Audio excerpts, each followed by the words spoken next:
And every time I let go of something else, we changed the show in 2020 from the Dave Ramsey show to the Ramsey show.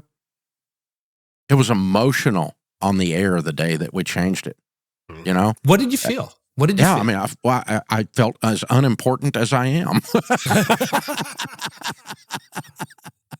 Okay. I don't like that feeling. I want to be important.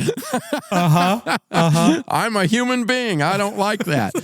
But the noble thing to do was to set the show up that has, about 30 million people tuning in a week through its various mediums for generational success, that it doesn't die when I do. Welcome to the Carey Nieuwhof Leadership Podcast, and I hope this next episode helps you thrive in life and leadership. And if you enjoy it, hit the like button, subscribe to my channel, that way you'll never miss a thing. So pastors, I know how difficult it can be to keep your sermons feeling fresh and relevant, especially when you're preaching week after week. So whether you're hitting a writer's block or you're in a rush because it's Friday and you're trying to put the finishing touches on your sermon, things don't always go as planned. So to help you, I've created a 10-step preaching cheat sheet. After decades of preaching, I've simplified the whole process of preparation into a series of steps and reminders that can help me and you ensure that our sermons are engaging, relevant, and memorable. Super easy to use, 10 simple prompts with examples, and you can start using it as early as this Sunday. So just go to preachingcheatsheet.com or click the link in the description. You'll get a copy sent to you for free today. Today's episode is also brought to you by compassion. Words are powerful, but as a communicator, it's far too easy to underestimate the impact of experiences. So when people experience God in a way that is outside their usual rhythms and routines, lives change. That's why I encourage you to bring a compassion experience to your church. It's an interactive way to witness the realities of life for children in poverty and the church's incredible response. Families in your community will see how the gospel is transforming lives around the world, and because not everybody can go on a mission trip, you can bring the experience to you. Compassion is currently working with the local church to release over 2.2 million children from poverty in Jesus' name, and I have personally supported them for years. To learn more, go to compassion.com/Carey, and now to today's episode. Dave, welcome back. Well, thank you. It's good to be with you again. Oh, it's good to hang out. We just missed each other. I was at your headquarters maybe in the spring, and you were out of town, but it's nice to be able to connect now again. Well, thank you. And thanks for speaking at our devotional. Our company went crazy when you were here. It was great. Thank you. Well, you have an amazing team. And that could be a subject for another day. But I want to drill down this time around with you, Dave, on the leadership aspect of what you do. I'd love to start, because you talked about this a little bit last time, you talked about it publicly, but basically it was a radio show, right? It wasn't a company, it wasn't a thing. You didn't have dozens of employees, let alone 1,000 employees. So I'd love to talk about that transition from radio show host, struggling to make ends meet and advise other people on how not to go bankrupt, like you went bankrupt, back in the day, to where you are now. What was the key moment where you thought, okay, I'm onto something here? This is more than a radio show. Well, I mean, we really were doing one-on-one coaching, counseling, we would call it in those days. And we had started Financial Peace University. I'd written a little book. So I had a few little, I guess, products, so to speak, other than just radio. And then the radio opportunity came along and gave us a megaphone to promote all of those things is really what it amounted to. Obviously, we had the ability to minister to help people on the air live and help the listeners by listening into a discussion with another caller. But then also from a business perspective, leadership perspective, that led into publishing and the growth of a counseling ministry and a class series in those days called Life After Debt. And we later changed the name to Financial Peace University. And so, but yeah, I've always been entrepreneurial. Before we went broke, I was running a real estate company. I had 5 employees there, and so I've led people or bossed people at that point, and later on learned how to lead them. But yeah, we quickly had 5 or 10 people on our team at this company as we were doing radio and doing those different things, and so I'm starting again to try to figure out, okay, how's this people thing work to get things done, to help other people through people. So bossing people versus leading people. I've never heard it put that distinctly, but you're onto something. And I think there was a time where I was a boss of people. Maybe I still am on my bad days. What was your natural leadership style? Well, I'm on the DISC, I'm a high D. And so high I if I'm on the stage or on a microphone, but high D in a business setting, meaning get stuff done, very task-driven, not real concerned about your feelings. And so that truly is a boss. I mean, if you're an immature D, that puts you in a real position. And so, but I'm also a salesman. I grew up in a salesman's household. Mom and dad were in the real estate business. And so I pretty quickly figured out it was much easier to get folks to do things by persuading them to do them rather than telling them they had to do them at the point of a knife or a gun, so to speak, metaphorically. And so, but what we always tell people in entree leadership today, and this is what I was doing in those days, is bosses push and leaders pull. And so you can either stand behind the herd and crack the whip, and you move at the speed of the lowest common denominator, or you can stand in front of the herd and say, guys, this is where we're going. Where there is no vision, the people perish. Here's the vision. Here's where we're going. And if you want to go, you really need to get on the train. It's leaving now. This is a high-speed operation. We're going. And so keep up. If you can't keep up, then I guess you're not going with us, and because we're going. And that's the persuasive pull side rather than the push and the crack the whip side, and then you move at the bell curve rate. How do you see different generations responding to your leadership style as it's evolved? Because one thing I notice about you, when I watch you on your radio show or read your books, you are very directive, right? You're an Enneagram 8. You're very directive. You know what definitely. you want. Boom, boom, boom, boom, Yeah, boom. Ian wrote 8 after meeting me. I mean, it was like...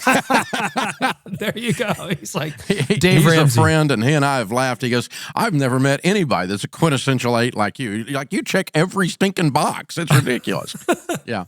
Do you notice a difference because one thing that really hit me about your staff is how young they are. Like you got a lot of like under 35s, under 30s. The vast majority are millennials and Gen Z. You're right. Yeah. Yeah. How are they responding to your style of leadership? Again, persuasive is what they're looking for because they're missional. Those two generations are more missional than any of the other generations I've ever tried to lead. Yeah. They really don't have a high... they have a low tolerance for transactional things. That they want to know why we're doing this. It's really good if I'm writing code and I'm a Gen Z that I know that this code might save someone's marriage. It might cause them to meet Jesus. It's not just are we going to decrease a friction point and increase our conversion rate in the store, and so they're writing code that has meaning. And so that makes them very easy to lead because we're a very missional organization and we're a very relational organization, and I am too. So, but it also means this, and I laugh with them, and they laugh with me because they know it's true. They're the easiest generation to hire because there's only 2 kinds of millennials, awesome and sucks. I mean, they are the best on the planet. They'll charge the gates of hell with a water pistol. You don't have to. They have so much initiative. They're so smart. All the digital landscape is native to them. They automatically think that way, where I don't. I have to learn it to be able to try to grasp even what they're talking about. It's that they can run so fast in the current marketplace if they actually care. The ones that care. But the ones that don't care, I mean, they're snowflakes in their mama's basement playing, in a great act of irony, playing Call of Duty, and they have no call to any kind of duty, and so they're useless. And there's really no middle ground. I mean, boomers, at least, we would lie to you and make you think we cared. These guys won't lie to you. They just look at you and go, I'm useless. I'm here to take what I can take. You're the man. I'm here to stick it to you. And now you should hire me anyway. And no, I'm not going to hire you. So we hire the good ones, and they're amazing. And I love these 2 generations. And I have high respect for the good ones, so to speak. And they do require, though, that you put a mission in front of them. They do require that you are authentic They do require that you are consistent, no hypocrisy. And so if you say you're this, you need to be this on Monday and Sunday, and that kind of stuff. And so I think they're fabulous generations. How do you define the mission of the Ramsey organization to your team? When give me the elevator pitch. Well, I mean, the mission statement is we provide biblically based common sense, education, and empowerment to every area of your life to transform it. And so, and our vision is to do that with such scale that we impact this toxic culture and throw it back on its heels. And so, we want to bring a biblical truth, a sense of common sense to your money, to your mental health, to your career in such a way that it makes you wonder, oh, I need to check out this biblical stuff, this God thing. And I need to know because it helped me, and so we want to minister at such scale that it leaves a dent in this craziness that's out there in the world. So I want to play with a bit of a different metaphor. You probably heard the saying, my wife has had 5 husbands. All of them happen to be me. I'm in a long marriage. You're in a long marriage. I'm sure you've been a different kind of husband at different stages. But that's true of leadership too, right? Dave, you've already hinted at that. You've been a different kind of boss. I want you to think back over 3 or 4 decades of leadership. And you can even go back your pre-incarnation to when you were running the real estate company. What have been some of the key pivot points in your growth as a leader? Covey talked about in principle-centered leadership the idea of 5 levels of delegation. And the first level being, just gopher level delegation. Go for this, go for that. Make a copy, get a cup of coffee, set the chair up, turn the screen on, whatever it is, right? And that's very directional, very simple, task accomplished, easy to inspect what you expect. And we all had those jobs when we first started. Most of us did. We started at a gopher level at some way. So I kind of think your leadership might follow that. The other end of the spectrum, level, if that's level 5, level 5 is the idea that you can do a stewardship level delegation, which is you're now delegating a concept that automatically implies a bazillion details and a bazillion further delegations, meaning now you're delegating leadership. You're not just delegating tasks. And, of course, there's a spectrum between the gopher and the concept or the stewardship level. And so, and I think my leadership has probably followed somewhat of that. I mean, I can remember first thing is we just had to get the stuff done. It's very, very, again, task-oriented. Get stuff done. Let's get stuff done. And then the next thing was I got to get somebody to get the stuff done because there was too many of them, and so we got to about 40 people and we had 4 leaders, and that's a 1 to 10 ratio. That's max. I mean, 1 to 5 is preferable. Yeah. And so we're starting to, we have to have this 3rd layer of leadership, me, the first layer, and then another layer, and learning how to lead those leaders like that was a real transformational thing. And somewhere along in there is when I started recognizing the importance of what we call C-suite now, because again, we were hand to mouth. We're trying to make payroll Friday most of those early years, and so it's all about did we collect the receivable? Are we making a sale? And so I didn't really care whether somebody had a strategic thought or not. Kill it and drag it home. I mean, come on, you got to get this thing done. And that was the early days. But then at some point you go, okay, we're wasting a lot of energy because we're learning everything the hard way because we're not up above it, looking down on it, meaning strategic thought versus tactical thought. And I actually had hired at that point several people that had MBAs. I don't have an MBA. I don't have a graduate level degree. And so 100% of MBA programs do a good job of teaching strategic thought. And I'm a tactical by nature. I didn't have strategic thought. I was just kill it and drag it home.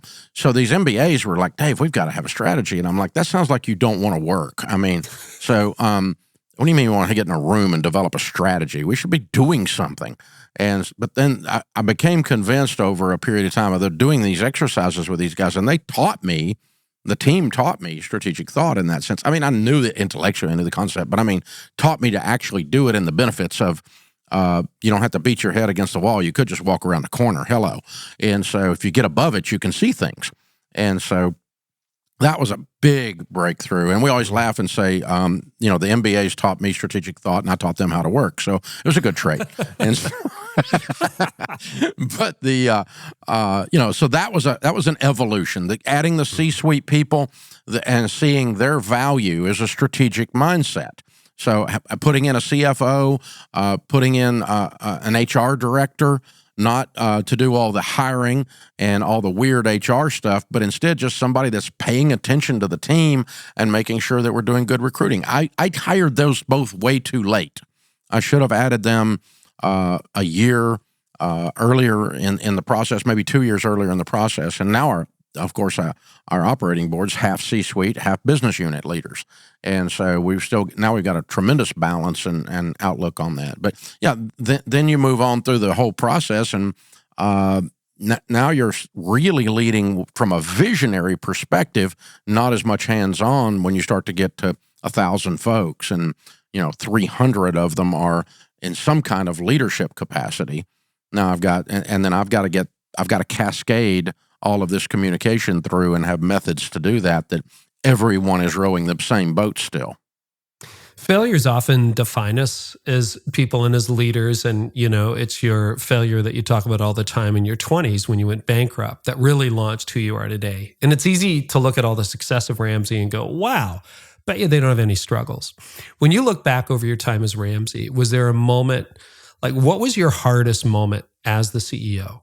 And what was it? How did you navigate through it? And what did it teach you? I don't know exactly how to put my hand on it, but our largest pain point for all of us, and I think it's true for most leaders, is our people. Our people are our team is our biggest blessing and our biggest problem point, the most drama. More than some digital problem or conversion rates on the store, all that stuff. Those are dry things we can work our way through. But when you love people, and we have a commitment here, our HR policy is, do unto others as you'd have them do unto you. Treat other people like you want to be treated. That pretty much covers your business ethics issues. If you got someone that's got cancer, what would you want if you had cancer? Well, I got a lady on the team right now that's been on our payroll for 2.5 years and hasn't worked an hour. And she's trying to survive cancer. She's been here 12 years. So we don't shoot our wounded. I can afford to keep her on the payroll. It's what I would want someone to do for my mom, my sister, my daughter, if they were in that situation. Now, will there be an end to that? Sure. Someday we'll do something. It's not in perpetuation, but that's one we've chosen to do, to extend that long. Treat other people like you want to be treated. You do all of those kinds of things, and then on the other hand, you get some doober that leaves and decides to spend their entire next 3 years of their life writing negative things about you on some blog or trolling you. And this is someone who or we might have taken care of their whole family when their kid was sick. We might have mowed their grass when they were in the hospital. I mean, this is the kind of stuff we do all the time, and then you turn around and get mistreated by them. So those pain points are definitely the biggest struggle for me. And as I talk to entrepreneurs and leaders around America, I hear the same thing all the time. And it's the largest line item in your P&L. Your biggest investment is payroll from a mathematical standpoint. So it's a heart investment, a spiritual investment, a caring investment, a money investment, and it's the largest of all of those. And so it by definition then sets you up for it to be your biggest pain point when it goes sideways. And when you've been loyal to someone and that's not returned, it hurts your feelings. Yeah. I mean, I should be more grown up about it, you know? No, but you know what? I was talking to a friend today who leads a large organization. You would know who it is, no names, but he's got an employee who's very upset with him. And, I said, that's the kind of stuff that keeps you up at night. It is the kind of stuff that keeps you up at night. When I've had people leave our church, and, if I did something bad, it's like, hey, I'm going to own this. Okay, you were right. I'm wrong. I'm sorry. Let's fix it. But part of leadership sometimes is being misunderstood. So if you're in a situation like that, how do you move through that, Dave? Like, what's the internal journey like for you? You get mad? You just talk about it at home? What do you do? truthfully, and again, I will own the fact that it is a bit childish, but it hurts my feelings. It does. And at different levels, at different people, different situations, different things being said. But for you to take good care of someone and then they go out into the marketplace and lie about us, and that harms our ability to help someone then, because we lose, perception with that the amount of public they can get to, and then they don't trust us because they think we're liars and we're hypocrites, and we're not. Are we perfect? Oh, good Lord, no. I'm perfectly capable of owning that. I mean, my goodness gracious, have I messed up stuff? Oh, before I got on here today several times. I mean, my gosh, I mess up stuff all the time. But I am trying, and I did take care of you when you were here. And then so I think somebody wrote a line that said, I'm not responsible for the narrative in your head that you wrote about me. I can't fix that. And so I've just got to put it in perspective and go, I was sitting with a pastor friend of mine the other day that's had the same thing happen to him, and they're in the middle of a cancel situation. He's probably going to lose his position, or he's probably going to quit because he doesn't want to deal with the way the elders have acted in this. And he didn't do anything wrong, but he had a former team member go bananas, and it goes into the media and onto social media, and it's created a crisis. And so I told him, I said, the problem is 2 years from now, when all this is done, there will be 2 people on the planet that care about this and even remember it. You and your wife. That's it. No one else will even be thinking about it. You'll be thinking about it a lot because it's you. But in terms of, did it destroy your reputation? No, you've got 30 years of serving God, serving the community. People really know who you are. And even in the midst of this, they read the newspaper and they know that's a lie. That's just not true. That's not who that guy is, And they read that stuff about me. They go, I know Dave better than that. That's not who he is. He's wild, but he ain't that, And so, in our little bitty brains, we make it into a mountain out of a molehill. And for perspective of time, even the things I'm thinking of while I'm talking about this, again, nobody cares. Not even the person that did it. Nobody even remembers it but me. And so then it's on me to go, I need to have some perspective and not let this thing own me, not let these people live rent-free in my head. Yeah. One of the challenges I think a lot of leaders have, particularly as things scale and you're looking at the stress you just talked about, which I'm pretty sure every single leader listening to this has got. I've got an equivalent in my life where I felt misunderstood. It doesn't matter. You can be leading 20 people, 2,000. You've got that. Where somebody leaves mad, you're like, I did everything in my power. I've had friendships dissolve. And I went to elders and I'm like, okay, what do I own of this? And they're like, no, we don't think it was you. And I'm like, but those are still broken today. They're still broken today, Dave. And, you're right. Time. That was almost 20 years ago. I don't feel it like I felt it then, but it knocked me out for a year. But you've also had real success too. So I want to look at how you balance your time. Are you taking more time off now than you used to? Did you ever reach a point of almost burnout? Do you think burnout's a myth? How have you approach that sort of work-life balance? Because I follow you and some of your family on Instagram and Ramsey personalities. You got a nice boat, you take people out, you barefoot water ski still, that kind of stuff. What's your R&R like, and how has that changed over the years? Well, the burnout question for me is pretty simple. I've never gotten even close to being burned out because what we do has such meaning and it's such a calling. I do get tired. That's different than burnout. That's fair. When you push too hard and you too many days in a row and, okay, I got a 6 a.m. Fox hit and I'm signing books at 11 p.m. that night in a different city after a jet flight. Yeah, that'll get you after a while. And that's definitely a young man's game for sure. But man, you get fatigued and you have to be careful with that because fatigue make you do stupid things that'll ruin the whole deal. And so you got to be real careful, but I haven't gotten burnt out, so I haven't had that problem. And work-life balance has gotten better every single year as we've added more team members because there's most of the stuff I don't do it. So, wait, you're one of those MBA guys now. Yeah, other people do the work now. So, and it's gotten even worse as I get older because, I'll be 63 soon. When I turn 60, I quit working Fridays. And this last year, my son, who's been with us 11 years, moved into the president's role, Daniel. And so he and I have the pleasure for the next season of having two offices beside each other, and we're basically running this together as CEO and president. But he's doing a lot of the tactical stuff and stuff I might have done 5 years ago or 10 years ago. He's definitely got his hands on and loves doing it. So I've got that. But yeah, plenty of downtime. First time ever, 4 years ago, I took 3 whole weeks off.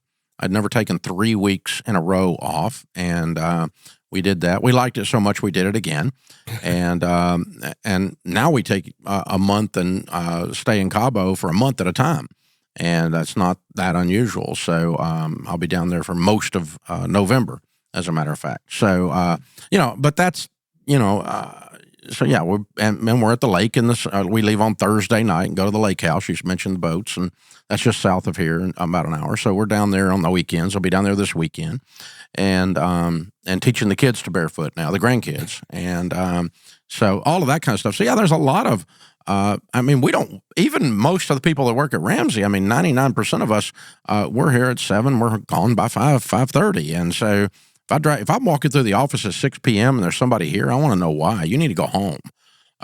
You're not the Messiah. Jesus is. He's the only one that needs to be working at this hour. So the rest of us, you got 1,000 other colleagues in the building that'll help you get this done. So we're going to be okay. You don't have to, you're not proving anything by being a workaholic at Ramsey. We don't do that. Yeah.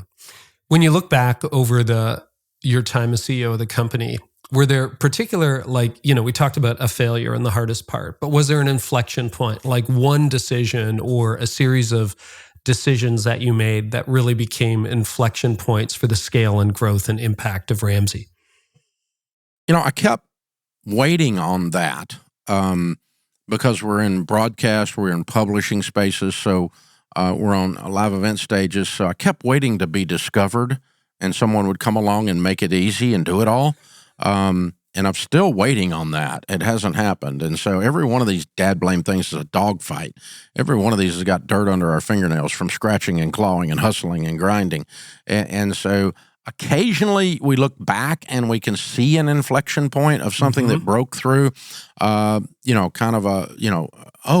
this internet thing. Look at that. Who knew, And we're actually probably seeing that right now. Recent report came out about 3 days ago that we got a hold of in the industry that the first time in history right now, on-demand podcast, YouTube type things, on-demand broadcasting has a higher listenership than regular broadcasting. So talk radio, like we're in talk radio on 680 stations. We have a podcast and a YouTube of the same program, and we have more on YouTube, more on podcast than we do on mainstream radio. And we're the second largest talk show in America, second only to Sean Hannity.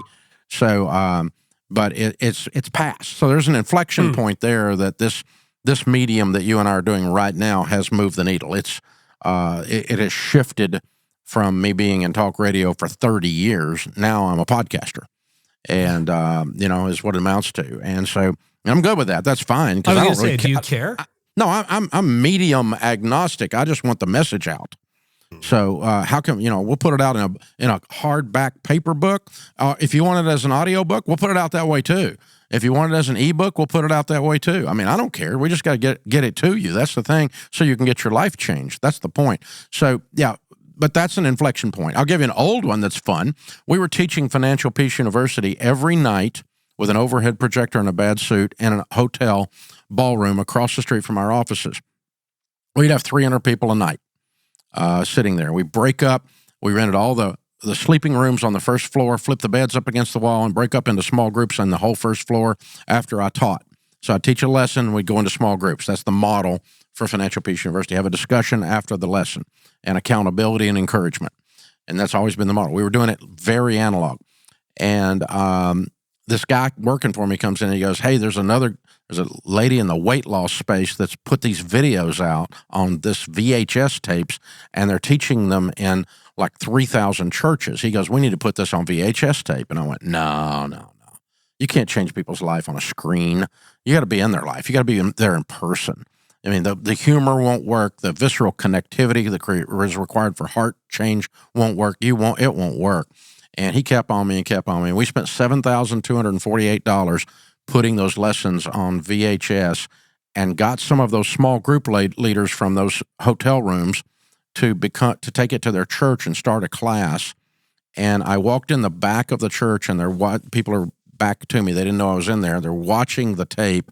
I cracked a joke, and they all laughed. I said, if this is you, raise your hand. And they all raised their hands to a video like I could see them. It was so distressing. I was so wrong.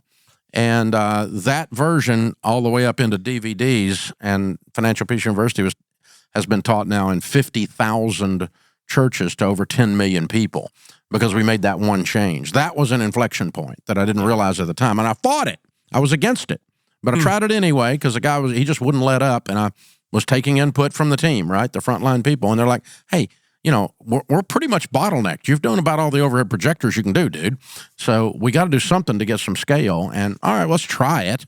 It won't work, but we'll try it. It's only $7,000. If we waste it, it's okay. Man, was I wrong. Wow. So you're getting ready for succession. And it was interesting having spoken to your staff at Staff Chapel earlier this year. You could still smell the carpet in the event center. I think I was the second speaker there. You have sunk a lot of resources that God has given you into brand new offices, brand new event center, brand new broadcast location where you're in right now, right? With your new studios and everything like that. And as I'm walking up there, I'm thinking, my goodness, as a guy who I thought you were in your 60s, you affirmed that today. You got your foot on the gas pedal, Dave. Like, it's not on the brake. So how are you thinking through succession, investment, next generation? What are your plans? Because this is something so many leaders are facing right now. We started studying that. I don't know exactly what happened, but I remember I was 48 years old, and it suddenly occurred to me, I'm going to die someday. I don't know why it hadn't occurred to me before, but it did. I suddenly had a mortality moment. And I thought, hey, I teach stewardship for a living. To not have a succession plan is like the ultimate insult to the whole stewardship message. That's the worst stewardship you can do, is build something that God owns and you don't manage it well enough for it to survive you. That is so egocentric. It's so ridiculous. And yet almost everyone does it wrong. They don't do it well. Succession's very seldom done well. So I started studying family businesses and ministries, churches that had done some kind of successful handoff. And I studied some dumpster fires too to try to figure out what the anti-principle is. And, we started going, okay, one principle is the more gradual, the higher the probability of success. This thing of the owner or the main guy or gal grabs their heart, having a heart attack, falls back into the grave and tosses the keys as they go. That one doesn't work. Figure it out after I'm dead. That one doesn't work. They almost never survive. Very low probability. So we started immediately as soon as we discovered that, thinking about, okay, how's this going to work? How's this going to work? What's it look like? What are the flow? What's the flow chart? What if something goes sideways? What if that, then what? And started talking that through. And then we started studying family businesses. There's a good family business material out there on operating that, and that leads you into some succession things. And so what we discovered was that it requires for the organization to survive, especially a first generation founder like me, we're by nature stubborn control freaks. That's how we were able to build it, but it also causes us to not let it go when we should, and we kill the thing we love, and even the people we love. By doing that, by holding on too tightly. I don't own this. God owns it. Okay, God, what do you want to do with your business? If I was hired as an outside CEO, outside of this, to come in and run this thing, the first thing a logical CEO that wasn't emotional would do was start to think about how to succeed, how to do succession. But when it's your little baby you've been rocking, it is very difficult to let go. And so, another correlation we found between successful succession is the more noble the calling of the individual. We call it higher calling. If it's all about me and what I get out of it, you're not going to do a good succession plan. If the CEO is like mine, if I go in, the pastor says my church, First thing out of his mouth, well, you got that wrong, Pastor. It isn't yours, okay? But if they say that out of the abundance of the heart, the mouth speaks, you're going to have a hard transition with that guy. He's not going to let go. My church. It's not your church. And so first thing I've got to do is break that. So I said, all right, as difficult as it is, as much as the little boy Davy that lives inside of me doesn't want to do it, I've got to step up above this thing and do what's good for my family, what's good for the kingdom of God, what's good for these people, and that is to do a good succession plan, which requires me to systematically let go on a gradual, step-by-step, iterative process. And every time I let go of something else, we changed the show in 2020 from the Dave Ramsey show to the Ramsey show. It was emotional on the air the day that we changed it, you know? What did you feel? What did you feel? I mean, I felt as unimportant as I am. Okay. I don't like that feeling. I want to be important. I'm a human being. I don't like that. So, but the noble thing to do was to set the show up that has, about 30 million people tuning in a week through its various mediums for generational success, that it doesn't die when I do. Rush Limbaugh is a friend of mine, but it died when he died. Mm-hmm. It was awful. And he had a legacy. He's Elvis of talk radio. He invented it, and it died with him. He's already a distant memory, and it was just a couple years ago. Mm-hmm. And so no plan whatsoever. Even iHeart had no plan. They were all in denial that he was ever going to die. And so that's I want to be the other end of that, not because I'm mad at Rush or iHeart. They're all friends of mine. I love all of them, and I wish it hadn't been. And it's very difficult to do emotionally, and it's very difficult to find the talent to step into those shoes. Those are big old shadows, big old shoes. Yep. So I know you're somebody who cares, because last time we had a conversation here, you talked about what is your fuel for doing this radio show for 30 years. And it's, hey, somebody woke up today broke. They're going to call in. Might be my 10,000th rodeo, but it's their first. And I want to be there for them. So, and we've seen glimpses of your heart, but I was talking with a friend of mine this week who just stepped out of the CEO role and handed the reins. And he was in tears on the phone with me. And I was in tears 3 years ago when I stepped down from the teaching team at our church. And I felt like, you mentioned feeling like a little kid. The first Sunday when I was at our church where I wasn't the lead pastor, I had this little temper tantrum just to myself because my office was gone and I didn't know where to put my hat. And I'm like, come on, where do I put my coat? Like, this is not fair. Didn't I build this thing? And then, God didn't smite me, Dad Dave, but he should have. I didn't build that thing. No, he's smiling at us. But I know he is. But like those emotions, what are some of the emotions you've gone through as you've started this journey? I think that's it. And it has helped me to incrementally let go. And so, this last stage or this current stage we're in, where we just brought Daniel in as co-CEO. I didn't bring him in and step away. We're going to get to do it together for a while. And there's a probability that he'll get tired of me. And he is your son. The further into this we get, and he'll always honor me because he's a sharp young man, and he's smart that way. But our long-term plan, tactically, is for me to stay on the air and to continue to speak and maybe even do a little bit of writing, as long as I don't get in the way of the other book launches and that kind of stuff. But I would continue to do the Ramsey show as long as I make sense. Now, I did tell him if I don't make sense, take me off the air, because I've got some friends that stayed on the air past when they made sense. And so, you have the permission to take me off the air on that. But I could do that well up into my 80s even. And that'd be my thing. And I come down to the place that I built, have a place to put my hat still, but not be necessarily, but I wouldn't be in the CEO. The operational roles inside the organization, I wouldn't be making those decisions anymore. I would be only talent, so to speak, in quotes, right? At that point. And so that's an incremental thing. It's not as sudden as I just don't have, I'm gone, this chopping thing. And so that's a luxury we have because I do two things here. I'm the CEO and I'm talent. And so I can keep part of it. And as long as I stay out of the way of the Ramsey personalities and let them step into the brand succession that we've built, which is exactly what we did there. And I've got the owner transferred. We've already transferred the ownership I only own 1%, but I own the only voting stock. So, hey, that was a good deal, Dave. So far, I'm still in control, but I can choose to turn that over whenever I want, or at my death, it'll be turned over instantly.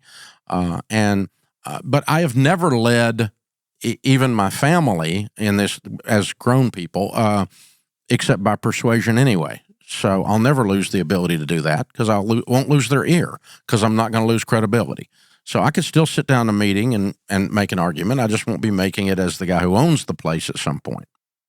Well, you said it earlier. Those of us who start things are often control freaks, and we definitely have opinions. I'm sure it's happened already in the history of Ramsey where people have made decisions and you're like, no, that's terrible. But now, the C-suite is not just you anymore. Have you had a situation where the team that you appointed, have selected, has made a decision that you fundamentally disagree with? And then what do you do with your opinion? Or have you imagined yourself in that role? I've almost everybody who's gone through a succession, I've had this conversation with Dave, says that just takes incredible self-control and restraint. And I'm just wondering if you faced that, and if so, how you handled it or how you would handle it. I haven't faced it yet because I'm still in the leadership seat. Yeah. And so there's not something happening without my purview, without me knowing it's going on. So there isn't somebody that went over and just went feral, went renegade and did something and then came back in. Well, that was dumb. You just screwed the whole thing up. No, that we don't operate that way. We're more congruent than that. And so, but I do, we have managed since 2012 with an operating board model, which has nothing to do with the board of directors. These are the key players at the top of the leadership food chain that sit in a room every Monday and argue and fight and smile and laugh and tell jokes and do life together and make all of the major decisions in this place, including setting a vision statement, including strategic offsites, including all of these things. We do all these things together. We love each other. We love each other's spouses, and we argue in there. It has happened in there. I hold the trump card because I'm the owner. I can go against the whole room. But if there's 14 people in there, in one setting, executive council there's 8 people of that 14. In neither of those rooms, if 5 or 6 or 8 are really people I trust, I've worked with for a decade, they're intelligent, they love God, they love people, and I trust their business acumen. If the vast majority of them are coming against me, I automatically assume I'm wrong. And so we go with a consensus model here. Not because it's governmental to do consensus. We don't take a little vote or something, but we argue it through to the point that if someone is in the minority in the room and we go, we're going to go forward, they go, okay, I trust you all more. I trust the 8 of you more than I trust myself. I'll go with y'all because we've fought battles before together and I was wrong. And by the way, we always laugh and say, and if you're wrong, I'll remind you of it later. That's good. All right. So I'd like to talk about working with children. This is surprisingly common. So in my little company with what I do with the podcast and other stuff, my wife and I are the owners, the shareholders. One of my sons works with us along with a couple of other people. Churches. I run into so many churches where it's father-son or father-daughter succession. And you have that. You've got 3 children. I think they're all involved in different levels with Ramsey Solutions. Rachel Cruz, obviously, people would know her. She's a Ramsey personality. Daniel, fewer people would know, but co-CEO now. I just spent a few minutes with him when I was there, but very quiet. And I've heard doesn't really enjoy the microphone as much as other Ramseys. And then Denise has a different role in the company. What are you learning about dynamics of working with children in a company? Well, the first thing we figured out as they were moving towards possibly being part of this team was we said, hey, this is hard. Don't come unless God tells you to. I mean, just don't come. Don't come because you think this is going to be easier. It's going to be harder than you working at XYZ company, whatever. You could go do the same thing over there and it won't be nearly as emotional or dramatic. Don't come unless, and we had no pressure on them when they're growing up, no expectation when they're 10 years old. Daniel, someday you'll be the president. No, none of that. Daniel, someday you probably won't work here. It's like, You do whatever you want to do. What is God telling you need to do? Then the second thing we did was, the proverb, train up a child in the way he should go, and when he's old, he'll not depart from it. The old King James says, in the way he is bent. So what is this kid's wiring? And so if you got a high energy people person, I mean, Rachel's the dancing poodle kid. I mean, she came out of the womb with a cigar and a bottle of champagne ready to go. I mean, we knew she was going to be on a stage somewhere. We just weren't sure it was here, right? And so she's wired to do this, to do the Ramsey personality role. But she has zero ability on detail. None. And so it would drive this whole place crazy if she served on the budget committee. She can't even spell it. So no, she can't be in there. She's one of the 3 owners. She can go in there and sit. She's welcome to, but she has no desire to, no acumen to, none whatsoever. Daniel's been an entrepreneur his whole life. He's always loved business. He's been a little business nerd. He just loves it. He loves the business problem and solving them. For him, it's like building a Lego set. He just we're in there arguing about a digital thing this morning. We got a digital product that's gone sideways and we're trying to fix it. And he's like, oh, this is so fun. And I'm like, it's not fun, it's stupid. And he's like, he loves it, And so, and Denise is the big-hearted ministry kid. And so she was working for a ministry out of college, Nancy Alcorn's Mercy Ministries. And she was there several years. And we were opening up our Ramsey Family Foundation to do our philanthropy through. And I said, do you want to come help me learn how to build a foundation, be the director, learn how to do it? I don't know how to do it. You don't know how to do it, but we'll get with some people that do. We'll figure out best practices and we'll go do it together. And she said, no, I don't think God's released me yet. And it was 2 more years. And we were stumbling around with the foundation. And she said, okay, I think it's time. And she decided to come. And boy, her big heart, I mean, she is incredible working with ministry. She can see straight through the gobbledygook that ministries put forward sometimes, and she can see the incredible work they're doing instantly and has tears in her eyes almost every day. It's just wonderful. So plug them into how they're wired, and that's the 3 Ramsey examples. Then once they come on board, Henry Cloud taught me this. It's fabulous, and you're a good friend of Henry's as well. Yeah. And he said, wear a hat when you're at work that says boss or CEO. So I wear the CEO hat. Rachel Cruz is a Ramsey personality. So is George Campbell. So is Dr. John Deloney. I treat Rachel at work exactly like I treat them. I have the same expectations of her as I do of them. She treats me with the same respect that they treat me with, and she can argue with me just like they can argue with me, but she can't use her teenage, eye-rolling 13-year-old daughter voice on me at work because that's not inappropriate, and I can't use my dad voice on her. Right. You can't go, Rachel. Yeah, in a way you never would have George. Exactly. So I have to keep that hat on, and that's stay in your lane, stay in your role. And so Daniel and I have a one-on-one as CEO to president, one-on-one meeting for accountability and projects we're working on. Very business itinerary. We go into it every single week, just like I do with my other business unit leaders that are coming into my office to show me what's going on, what's broken, what we're working on. Same exact format, same L10 process. Everything is we're running it all like that.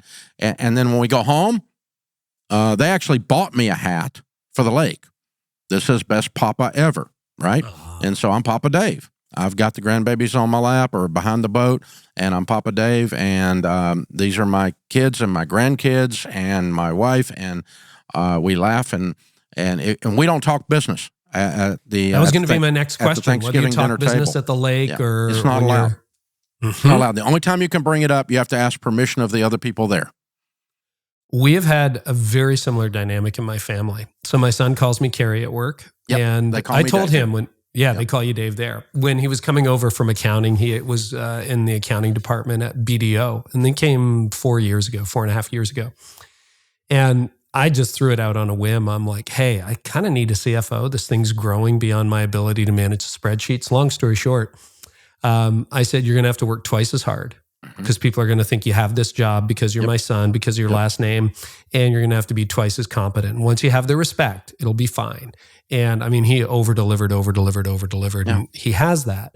And he calls me Carey at work, and we don't talk about this when we're together. And if we do, it's permission to ask a question about business. Right. And it's Interesting. usually permission of the other people that are sitting there having to listen to it. Exactly. You know, they don't, God, you know, They don't wanna talk about the it. son-in-law that doesn't work here doesn't want to hear it, you know?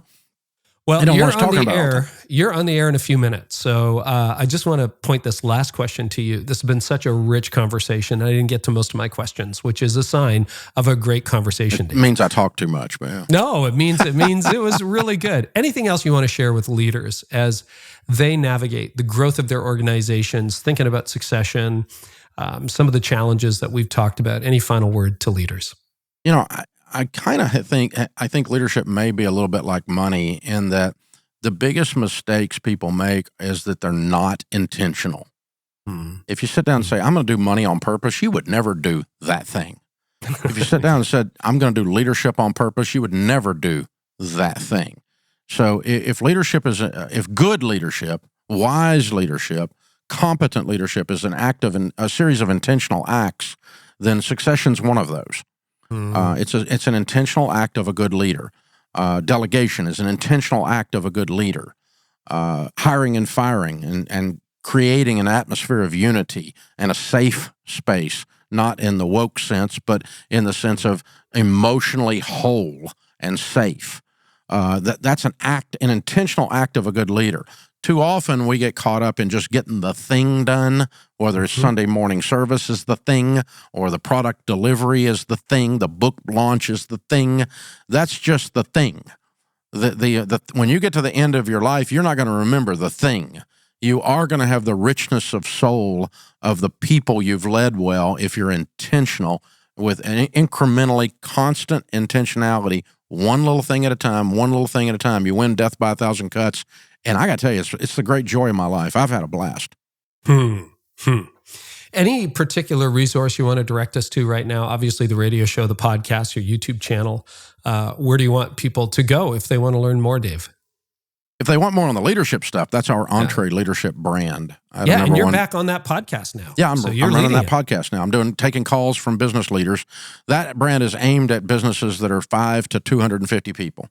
We're not aiming at 5,000 people. I can help with that, but I've never led 5,000 people, so I can't tell you how to do it. But this I did today. I can do the other stuff today, and I did it 2 years ago, and I did it 8 years ago, and I know the feelings, and I know. So yeah, the podcast is fun. I've been doing it since the first of the year, and took it over. It's been there for a long time, but I took it over and started taking calls, and it's a blast. So yeah, just check out Entree Leadership. That's the brand, and we've got events and books and coaching, and we'll help you with your stuff if you got a small operation like that. Until next time, Dave, thank you so much. Appreciate you, my friend. Thanks for having me.